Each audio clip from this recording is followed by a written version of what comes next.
ಪರಿಶಿಷ್ಟ ಜಾತಿ ಮತ್ತು ಪರಿಶಿಷ್ಟ ಪಂಗಡದ ಸಮುದಾಯದವರಿಗೆ ಜಾತಿ ಪ್ರಮಾಣ ಪತ್ರ ಪಡೆಯಲು ಆಗುತ್ತಿರುವ ಸಮಸ್ಯೆಗಳ ಕುರಿತು SC ST SA ಜಾಗೃತಿ ವೇದಿಕೆಯು ಬೆಂಗಳೂರಿನ ಶಾಸಕರ ಭವನದಲ್ಲಿ ಸಮಾಲೋಚನಾ ಸಭೆಯನ್ನು ನಡೆಸಲಾಯಿತು. ಈ ಒಂದು ಸಮಾಲೋಚನಾ ಸಭೆಯಲ್ಲಿ ಸಮಾಜ ಕಲ್ಯಾಣ ಇಲಾಖೆಯ ಅಪರ ಮುಖ್ಯ ಕಾರ್ಯದರ್ಶಿಯಾದಂತಹ ಮುನಿವಣ್ಣನ್ ಸೇರಿದಂತೆ ಸಂಬಂಧಪಟ್ಟ ಅಧಿಕಾರಿ ವರ್ಗದವರು ಈ ಒಂದು ಸಭೆಯಲ್ಲಿ ಹಾಜರಿದ್ದು ಸಾರ್ವಜನಿಕರ ಹಾಗೂ ದಲಿತರಿಗೆ ಆಗುತ್ತಿರುವ ಪ್ರಮಾಣ ಪತ್ರದಲ್ಲಿ ಆಗುತ್ತಿರುವ ಸಮಸ್ಯೆಗಳ ಬಗ್ಗೆ ನೇರವಾಗಿ ಅಧಿಕಾರಿ ವರ್ಗದವರಿಗೆ ಕಿವಿ ಮುಟ್ಟಿಸಿದರು.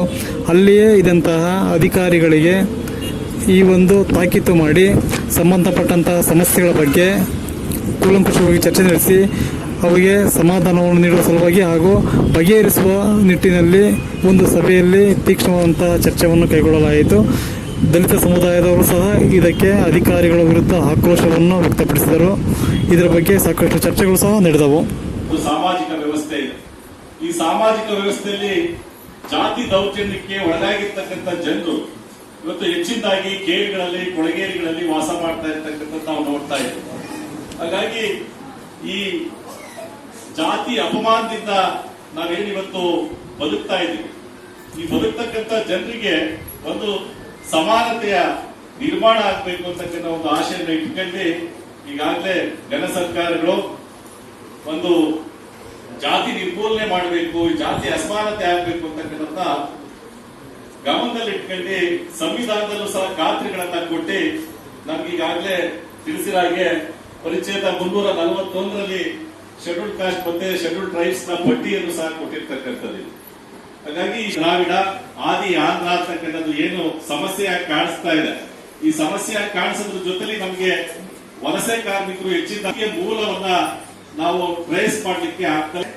ಎಷ್ಟೋ ಜನಕ್ಕೆ ಇವತ್ತು ಇನ್ಕಮ್ ಸರ್ಟಿಫಿಕೇಟ್ ಅಂದ್ರೆ ಇನ್ಕಮ್ ಜಾಸ್ತಿ ಆಗಿರೋದ್ರಿಂದ ಆರೋಗ್ಯದ ಸೇವೆಗಳನ್ನ ಪಡ್ಕೊಳ್ಳಿಕ್ಕೆ ಸಾಧ್ಯ ಆಗ್ತಾ ಇಲ್ಲ.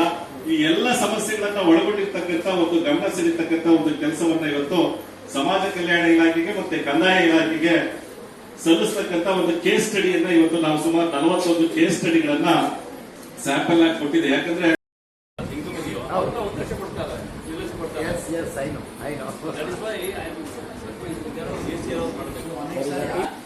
ಅದಕ್ಕೆ ಪರ್ಯಾಯವಾಗೂ ಸರ್ಕಾರದಲ್ಲಿ ಆದೇಶ ಇದೆ ಏನ್ ಮಾಡ್ಬೇಕು ಅಂತ, ಅದನ್ನ ಹೇಳ್ತೀನಿ ನಾನು.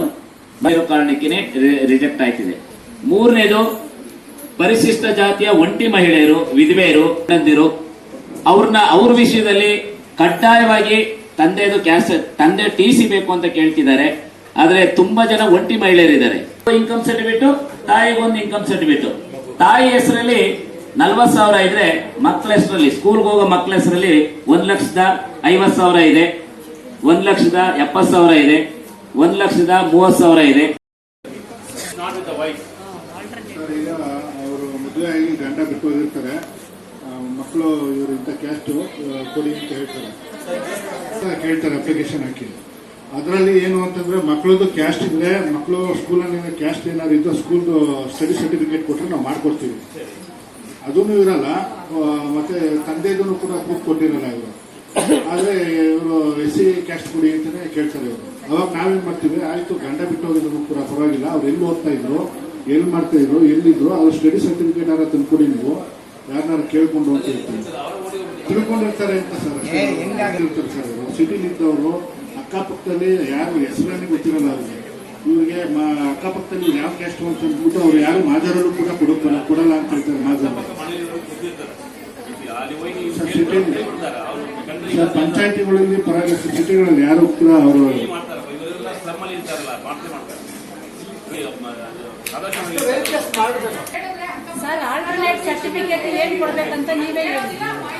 ಸರಿ ಸರ್. ನಾನು ಇವ್ರೇನು ಕ್ಯಾಸ್ಟ್ ಸರ್ಟಿಫಿಕೇಟ್ ಹಾಕ್ತಾರೆ ಅದು ಅದು OTP ಹೋಗುತ್ತೆ ಸರ್ ಅವ್ರಿಗೆ. ಆಧಾರ್ ಕಾರ್ಡ್ ಕರೆಕ್ಟಾಗಿ ಇದು ಮಾಡಿದ್ರೆ Aadhaar card number sir, Aadhaar ಬಗ್ಗೆ ಮಾತು ಬಂತು. ಕೇಂದ್ರ ಸರ್ಕಾರ ಕಂಪಲ್ಸರಿ ಮಾಡಿದ್ದಾರೆ. CM ಹೇಳಿದ್ರು, ಯಾರು ಇದು ಆಧಾರ್ ಕೊಡ್ತಾರೆ ನೀವು ಸಾಲ ಕೊಡ್ತೀರಾ ಅಂತ ಕ್ವಶನ್ ಮಾಡಿದ್ರು. ಅದಕ್ಕೆ ಕಂಪಲ್ಸರಿ ಇಲ್ಲ. ನಾನು ಹೇಳ್ತೀನಿ, ಬಂದು ಮಾಜಾರ್ ಮಾಡ್ಬಿಟ್ಟು ಅಲ್ಲಿ ಒಂದು ಇದು ಮಾಡಿ ಅಂತ. ಇಲ್ಲಾಂದ್ರೆ ಸಂಘಟನೆಯಿಂದ ಬೆನ್ನು ತಗೋಬೇಕಾಗುತ್ತೆ. ಅವರು ನಮ್ಮ ಮೇಲೆ FIR ಹಾಕ್ತಾರೆ.